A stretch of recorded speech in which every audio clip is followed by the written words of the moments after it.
無能 PM に手柄横取りされた結果、すべて俺の功績だぞ。証拠は全部ありますよ。これは大型プロジェクトで活躍した SE の話。俺は27歳のシステムエンジニア、中堅 SIR に勤めて5年目になる。システム開発が得意で、社内でも評価は悪くなかった。ある日、大型プロジェクトに参加することになった。大手製造業向けの基幹システム刷新プロジェクト。予算5億円、期間1年の超大型案件だ。俺は技術リーダーに抜擢された。おう、すごいじゃん。27歳で技術リーダーって優秀だな。ただ、このプロジェクトには問題があった。それがプロジェクトマネージャーだ。よろしく頼むよ。この PM は48歳のベテラン。ただし、ベテランなのは年齢だけだった。技術的な知識はほぼゼロ。会議ではいつも偉そうなことを言うだけ。まあ適当にやっといてよ。俺は営業との調整があるから。そう言って会議中によく寝ていた。しかもいびきまでかいて。これはひどい。会議で寝るとかありえない。さらに悪いことに PM には取り巻きがいた。 PM の指示は絶対よ。おつぼねえ水42歳、古株だが技術は古いまま。 PM の太鼓持ちで俺に嫉妬していた。バカ像のくせに生意気ね。陰で俺の悪口ばかり言っていた。おつぼね最悪だな。でも俺には仕事がある。プロジェクトを成功させるために全力を尽くした。このプロジェクトの要件は難易度が高かった。レガシーシステムのマイクロサービス化、クラウドへの全面移行、24時間365日の無停止運用。俺は毎日深夜まで設計書を書き、コードを書き、テストを繰り返した。技術的な問題が発生するたびに俺が解決策を考え実装した。 PM は相変わらず会議で寝ているだけ。あなたのやり方は効率が悪いわ。おつぼねは文句ばかり言って邪魔をする。でも俺は諦めなかった。リッチすごいな。こういう真面目な人が報われてほしい。プロジェクトが佳境に入ったある日、重大な技術的問題が発生した。データベースの処理性能が要件を満たさない。 PM に相談してみた。よくわからないけど適当にどうにかしといてよ。全く役に立たない。仕方ない。自分で解決するしかない。3日間徹夜で調査と実装を繰り返した。ついにパフォーマンス問題を解決できた。勝手に仕様変更しないでよ。内部実装の最適化だけで仕様は変えていません。生意気ね。俺が頑張っても誰も評価してくれない。そんなある日、クライアント企業の CTO と話す機会があった。君の技術力は素晴らしいね。 CTO は15歳のベテランエンジニア。元エンジニアで技術に詳しい方だった。設計書を見せてもらったが完璧だ。君が全部作ったのかい。はい、私が担当しました。素晴らしい。期待以上だよ。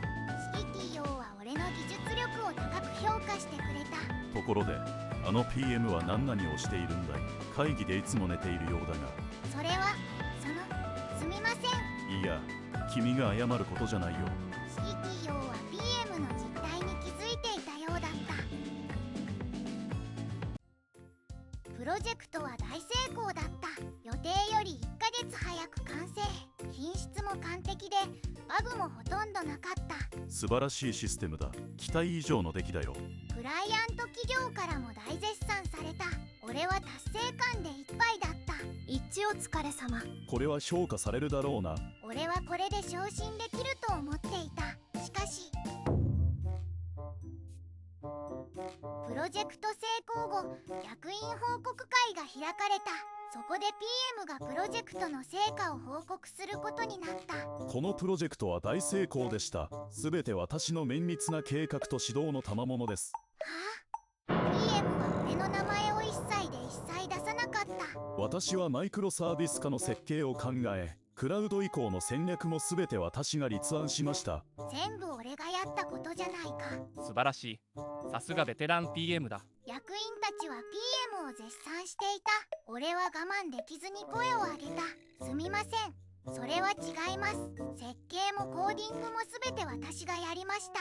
君は私の指示通りに動いただけだろう。証拠でもあるのかい？それは全て PM の指示のおかげですよ。若手は勘違いしやすいんです。おつぼね SE まで嘘の証言をした。これはひどすぎる。手柄泥棒じゃん。 PM の言う通りだろう。若手は経験を積んでから発言したまえ。役員たちは俺の話を聞いてくれなかった。役員会議の結果が発表された。今回のプロジェクト成功により私は部長に昇進することになった。特別ボーナスも500万円だ。500万円だと。一方俺の評価は何にも変わらなかった。昇進もボーナスもなし。ふざけんな。許せない。俺は人事部に訴えることにした。プロジェクトの実績は全て私のものです。 PM は何にもしていません。しかし証拠がないと難しいな。 PM もおつぼねさんも君とは違う証言をしている。人事部も取り合ってくれなかった。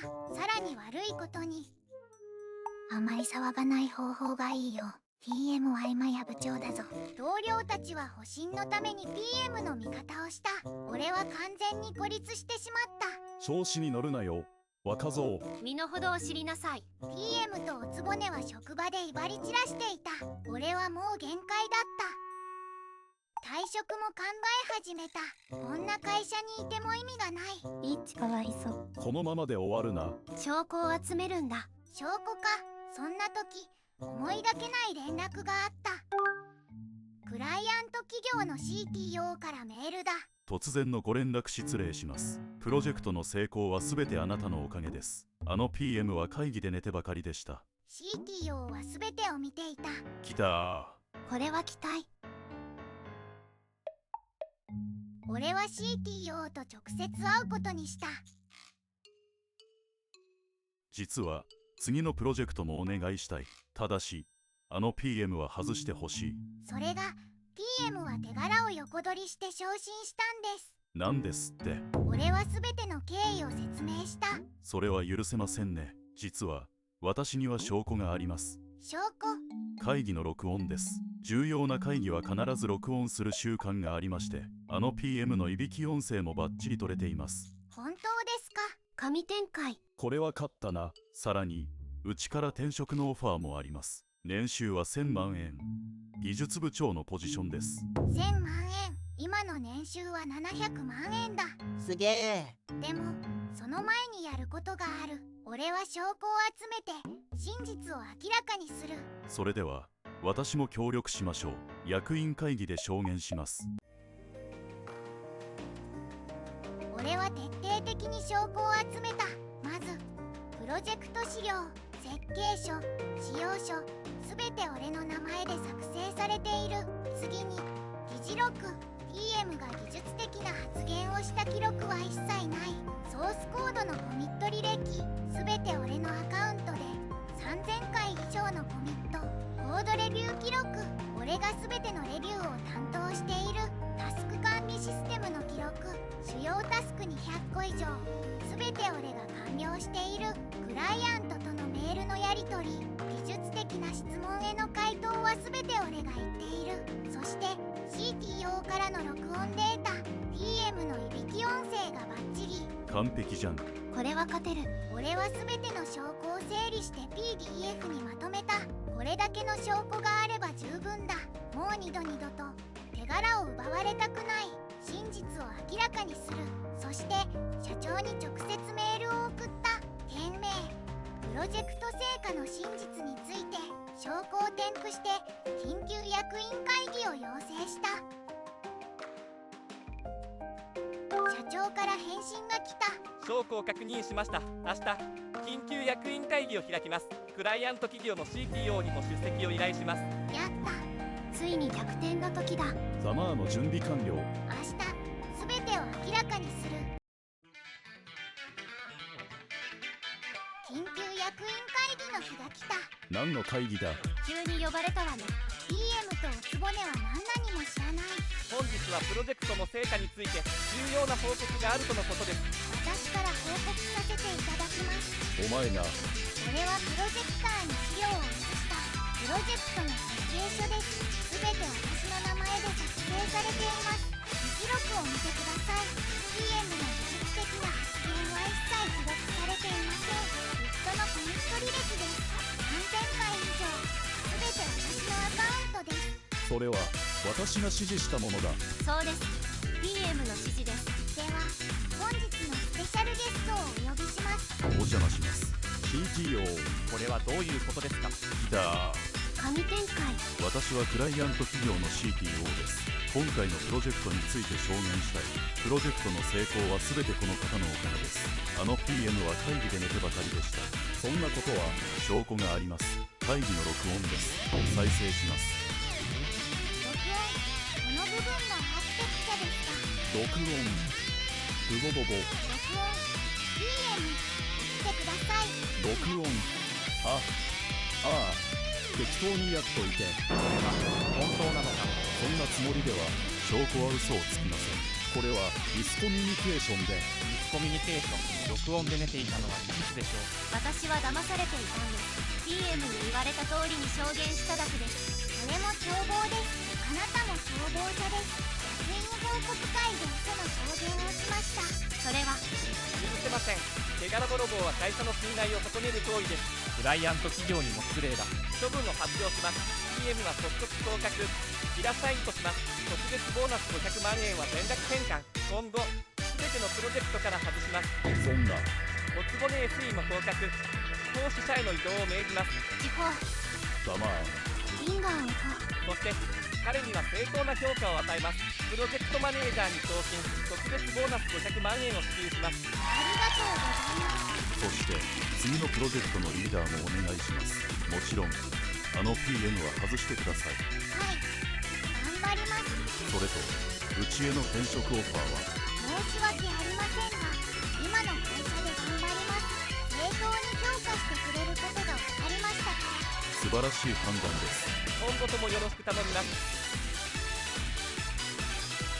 これは新しいプロジェクトの PM として活躍しているあのクライアントから直接指名されたんだ。